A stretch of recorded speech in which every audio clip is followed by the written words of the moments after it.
Are you prepared to comfortably navigate a 3-week power outage? It's actually easier and probably less expensive than you may think.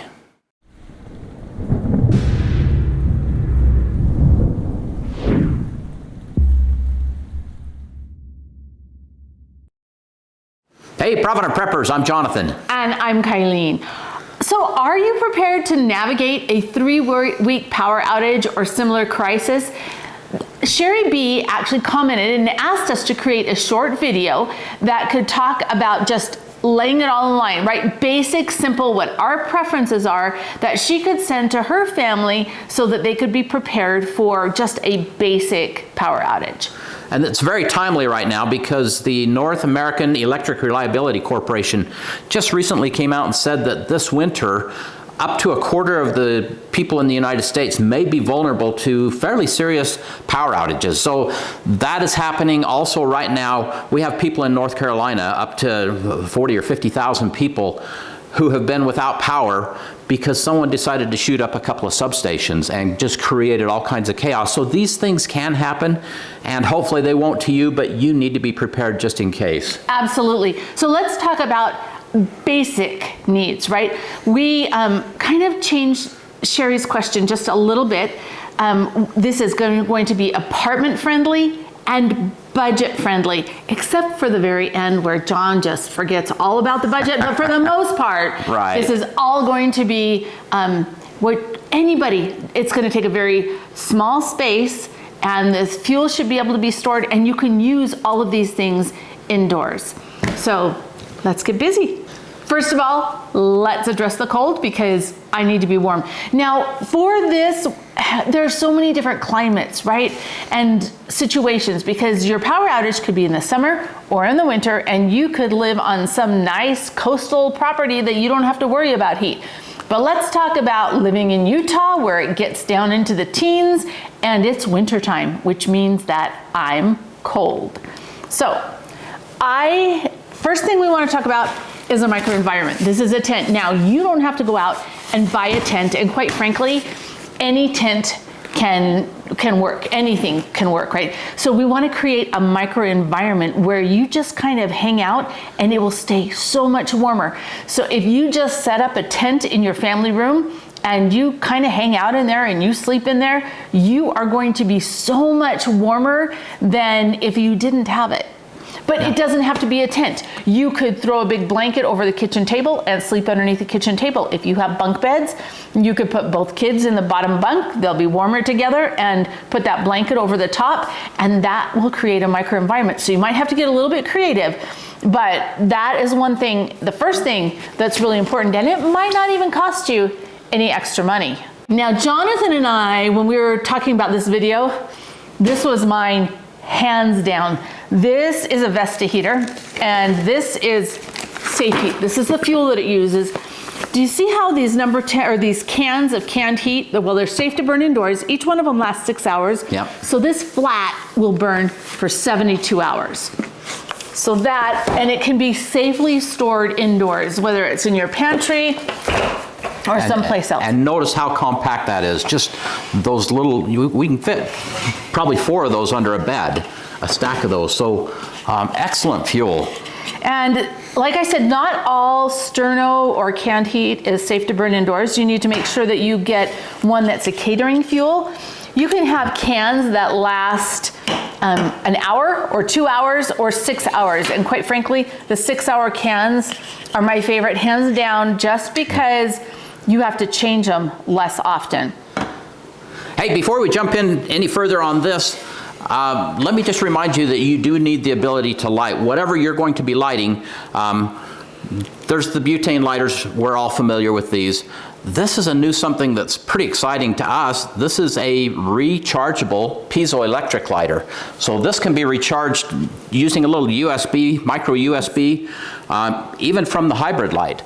You have the ability to recharge this, and these are just really sweet. You can see how fast these get these going, but whatever you need, make sure you have it. Right, because we're talking about 3 weeks, right? And quite frankly, that's a lot of matches, or that could definitely go through a butane lighter. Now these are super cool. They're warm. sorry, but they just fit right here on this tray. Ouch. And then you slide this in. Now, if this unit is off the top, then this can become your cook stove. And you just put your normal kitchen pot on it. Right now it's burning 3 cans, but you could choose only to burn 2 or 1. Now I've noticed when I'm cooking with things with canned heat, 1 can doesn't really bring it to a rolling boil. It will simmer it, but 2 cans will bring it to a rolling boil, and 3 would accommodate a very large pot. This device is called a Vesta, and it takes care of both your heating and your cooking. So right now with this little rack, it'll take care of your cooking. But you put this heater on, you have to pull this little tray out just a little bit, and it nests right in here. And then you close that tray, and then suddenly it's a heater. So, one of the really cool things about this is this Peltier device fan, which means that you don't need batteries, you don't have to plug it in. It uses the heat from the can here right at the back. It uses that heat, and the difference between the heat and the cold produces a voltage which runs that fan. And this, I really love it because you can tell this is on my kitchen countertop. The flame is not someplace where I can catch something else on fire. Don't get me wrong, you need to be safe with this. Oh, that feels so good. And it's not gonna heat up your house. It's like a little space heater, like a little tiny thing, and it's going to be great for localized warmth. Right. But not for everything else. Okay, the Vesta is about $130, and you can totally purchase the fuel directly from the company, and that's great. It's a little bit, well, it's actually quite a bit more expensive. But if you have a Sam's Club near you, they sell this in their catering department or their catering area, and this right now it's about $20 for a case of 12 cans, which is 72 hours, and so that's super fantastic. Another option that you have are these buddy heaters. Now these are safe to use indoors. However, you need to have a safe place to store that fuel legally and safely, and that should be out in like a detached shed or something like that. If you don't have that, these may not be your best option. Now, if you have a barbecue grill on your back patio, you can run a hose in through a window and then seal that up and use these. Now, these will put out quite a bit more heat than this. It's true. However, they have their pluses and minuses. So weigh out what's going to be best for you and make it happen. And okay, the other thing was this, when these cans are full, they'll last about 6 hours. But this bottle is only going to last, what did we decide it was? I think 2 it was hours? like 3 to 6 hours, depending on if you have it on the low setting or the high setting, depending on which heater. And so yes, you need to store some of these. And you've got to be careful. You can't really safely store these inside at all. You've got to have them outside in a different building. So that's one of the reasons why I think this is such a good thing if you live in an apartment, because you can store the fuel indoors. And one thing that we need to remind everyone is whether you're burning this or this, it is consuming oxygen. So you do need to make sure you recognize that and make some allowance for a little bit of fresh air. Obviously you don't want a lot, but some. Now let's talk about the importance of light. So Mama, what do you recommend? Okay, hands down the hybrid lights. But you want solar lighting, right? Something that's renewable, rechargeable, so you're not going through a bunch of batteries. Like this piece of junk. They leak. They're just a mess. No more batteries. This is going in the trash right now. But I know that these will always work. Now, one of the things that I do is I actually keep them in my office window. Now, that is a west-facing window, which normally you're not going to want to do, but I do have a patio over that, and so it doesn't get that direct that's going to melt like the blinds or anything, but they're always charged, and it doesn't take that much light to be able to keep them charged. So these are super fantastic. They also have a USB port so that I can use this solar panel that's charging the light to be able to recharge my cell phone or anything that takes a USB device. And so that's really important. I would get something that is good for area lighting, like that we could set on the kitchen table and eat dinner by. But then I would also get something that was really good for task lighting. This is one of my favorites. In fact, our kids are getting this for Christmas, and they don't know that. They don't watch us, so they're not gonna know that. They don't care what we say, we're just old folks. But it has a super bright light. It can also be a flashlight. But this one can be recharged by just plugging it directly into the wall, which isn't gonna help you during a power outage, but it can also be recharged. It has the little micro USB port. Micro USB. Yeah. But it can charge your cell phone, all from this nice little solar panel. And so when this one's in my window, I keep it like this, just so that the sun can hit it. But you really want sturdy things. If you go to Hybrid Light and use the promo code Provident, you can get 20% off, which means that these are expensive lights, but they will really last, and especially 20% off. That's another reason why our kids got these for Christmas. Yep. And one of the reasons we love these is we used to think candles would be a wonderful way to go, but it's just too dangerous with kids and grandkids and sometimes wives. And so we just love these. One of our viewers put it really well. He's like, that's 1700 technology. We're living in 2022. It's okay for us to use the technology from 2022. So I really appreciated that comment. Absolutely. The next one is a water filter, and that is a really hard one because when she just asked us to be really clear and concise, and which water filter you need really depends on your situation. And she ruled out the Berkey, which I think is a fantastic option. It is. So we're gonna go for some less expensive options and talk about them. Okay, so first of all, before we go down that road any further, water storage is so important. Oh yeah. Having anything from cases of water bottles, which I'm not a super big fan of, but they are handy to haul quickly, to take with you, to hand out to people who need them. But whatever you do for your water storage, whatever room you can make or creatively find a place to store some water, that is so critically important. We have a video on that and a post, so check, we'll leave a link for that too, because he's right. Critically important. And you don't have to spend money to be able to store water. You can pretty much do it for free. And then at some point, you're probably gonna run out of that water if this crisis extends a while, and that is the value of these filters. So tell us about filters, Mama. Okay, so with filters, there are certain things in your water that could make you sick. One of them is biological. Those are the living creatures in the water, including the protozoa, the bacteria, and the viruses. Right. Now, filters like we have, this is a Hydro Blue, and this is a Sawyer filter. They are great when it comes to removing protozoa and bacteria, but they can't remove the viruses. And so you have to think about that. The second thing that is in your water that could make you sick are different chemicals or pesticides and things like that. And if you are, say you get flood water, think about all the really bad stuff that would be in flood water that could make you sick. Or if you're going to some stagnant pond somewhere, what's in the water? And so you have to be really careful. So just understand that you need to get the filter that's going to be right for what you think you're going to be removing from the water. This is a Berkey Sport bottle, and it has a Berkey filter in it. So that's a really good thing because the Berkeys are great for removing everything bad from your water, including, the pesticides and all that kind of stuff, and the viruses. But these two are very similar. You want to hold that one up? Yeah.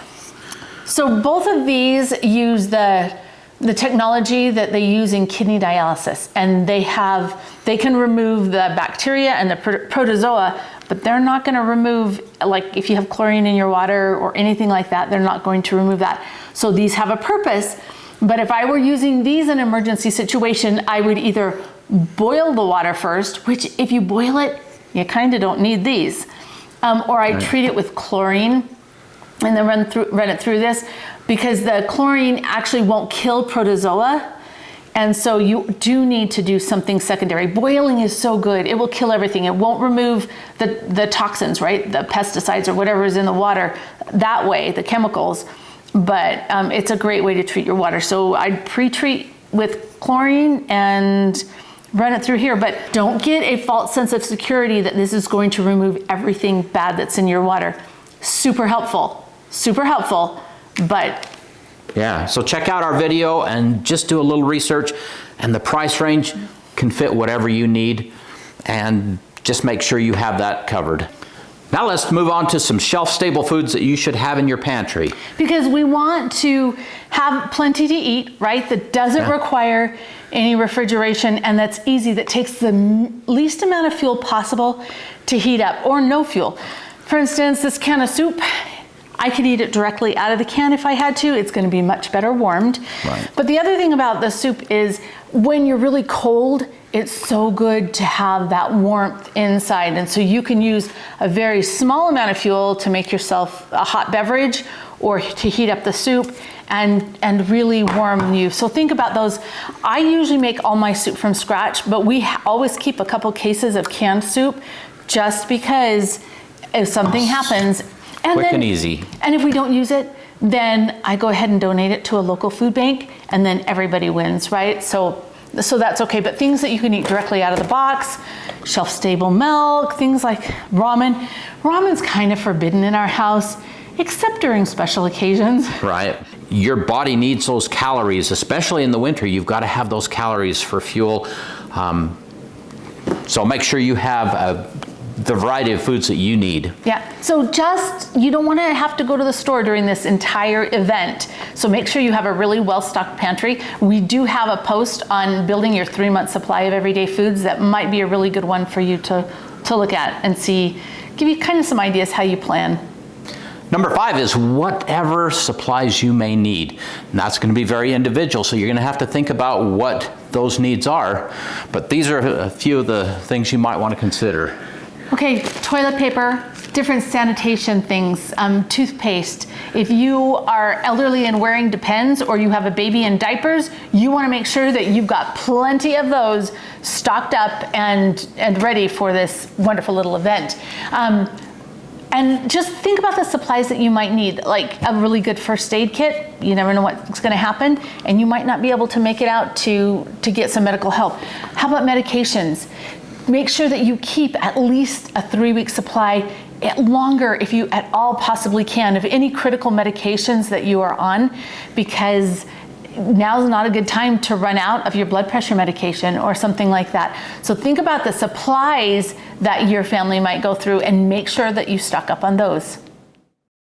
And with number 6, we totally knocked the budget-friendly piece of this out of the park, but Jonathan insisted. This is a special battery, and this battery can be charged. I can plug it into the wall and charge it when I do have power, and then I just plug in the things I need to run into this, and it works. So if I have a CPAP machine, I can plug this in and I can just put this in my bedroom and it can run all night long. It does have to be recharged, and if you no longer have household power, if I can't plug it into the wall, then what I can do is put these out in the sun and have it charge this during the day. But now let's talk about the difference between, so this one will power my freezer, right? Yes. So I have a chest freezer and it will power it, and so I could run it and then use the solar panels and recharge this. And some of them you can actually charge with the solar while you're using it, other ones you don't. So make sure that you go to one of the videos where Jonathan explains all of this. But size-wise, what will this one power where this one can't? What's the difference? So that could totally run my refrigerator. Yes, it could run your refrigerator, run my washing machine, your freezer, all those things. And this can run a lot of them. This will run the freezer. And it will run my washing machine. We've done that. Yep. So there are some things that it will run, but you've got to be careful, which one you're picking. Now, talk about the difference in cost. Because how much would this one cost compared to this one? In general, we're looking at, the $500 range for the really small ones, up to several $1,000s, $4,000 or $5,000 and up for some kind of setup like this with solar and the ability to run that long term. So yes, the budget is shot. Yeah. Because everything else that we talked about, you could spend like $300 and be totally set up for a power outage. This is going to take you a lot, depending on what you do over the top. But it will also, remember at the beginning we talked about comfortably surviving a power outage? If I'm on oxygen all night long and I can't have my oxygen, that could be really bad, which suddenly means that something like this, because this won't run the mom's oxygen, right? But this one Right. would. And so something like this can make all the difference. Right, explore your options, figure out what's gonna work, and get what you need.